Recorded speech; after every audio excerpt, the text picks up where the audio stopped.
इतकी भयावह परिस्थिती मराठवाड्यानं कधीही पूर्वी अनुभवलेली नाही. मी कायम म्हणतोय की मागच्या 100 वर्षात इतक्या प्रचंड प्रमाणात पाऊस पडून इतका महाभयंकर पूर मराठवाड्यानं कधीच बघितलेला नाही. हं, कारण दुष्काळ मराठीच्या पाचवीला पुजल्यासारखा आहे. ही अशी परिस्थिती जी आहे ती पहिल्यांदाच मराठवाडा अनुभवत आहे. हं.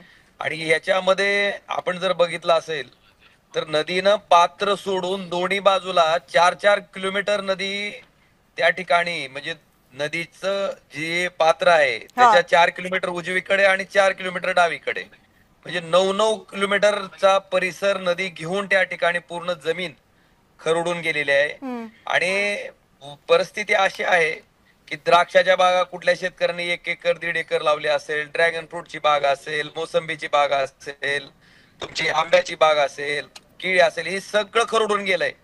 सोयाबीन तर अशी अवस्था आहे की तिथं जमीन आहे का असं म्हणायचा प्रश्न पडतो तेव्हा हं. आपण तिथं जातो प्रत्यक्ष जागेवर. ती जमीन आहे का असं म्हणायचा प्रश्न पडतोय. कारण दोन दोन परत जमीन त्या ठिकाणी खरडून गेलेली आहे.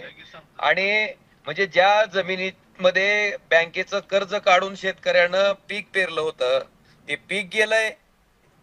त्याच्यावरची माती वाहून गेली आहे. जी विहीर होती ती गाळानं पूर्ण भरलेली आहे.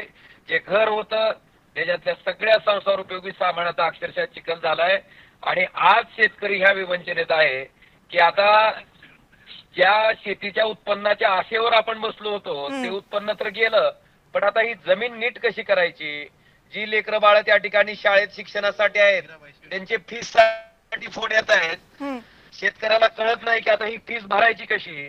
ज्या दुकानदाराकडनं आपले कृषी दुकानदार आहेत त्यांच्याकडनं खत घेतलं होतं, बियाणं घेतलं होतं, त्यांचे फोन येत आहेत त्यांना. तर हं. अक्षरशः शेतकरी फोन बंद करून तोंड लपवून त्या ठिकाणी फिरतोय. इतकी भयावह परिस्थिती मराठवाड्यानं कधीही अनुभवलेली नव्हती. आणि हे सगळं पाण्यात गेल्यामुळं अंगावरच्या कपड्यानिशी शेतकरी उघड्यावर पडलेला आहे. अक्षरशः प्यायला पाणी नाही, खायला अन्न नाही, जनावराला टाकायला जे चारा होता तो चारा सुद्धा गंजीच्या रूपानं वाहून गेलाय.